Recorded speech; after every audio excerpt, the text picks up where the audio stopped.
Magandang araw mga kagabay. Ngayon po ay January 10, 2026, araw po ng Sabado, debusyon natin sa Mahal na Birhen. Ako po si Father Marvin at ang ating ebanghelyo ay hango sa ebanghelyo ni San Juan chapter 3 verse 22 to 30. Napakaganda po ng ebanghelyo na ito. Maririnig natin na may isang Hudyo ang lumapit kay Juan Bautista. Nagsusumbong po siya sapagkat nakita niyang Panginoon na nagbibinyag at maraming tao ang nagpapabinyag sa kanya.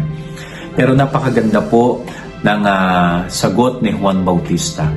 Inulit niya pa rin, pinaalala niya pa rin doon sa Hudyo na yon na hindi siya ang Mesiyas kundi si Jesus.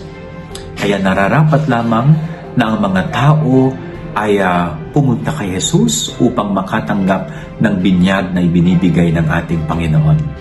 No? Si Juan Bautista ay hindi niya inako ang pagka-Diyos at pagka-Mesiyas.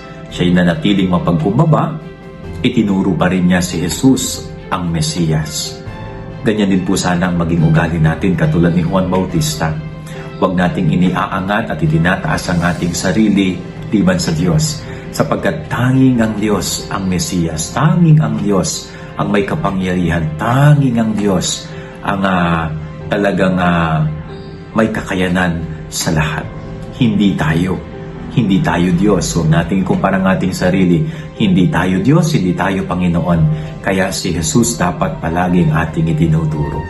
Yan ang ating gabay aral ngayong maghapon. God bless po sa inyo lahat. Pagpalain kayo ng Panginoon.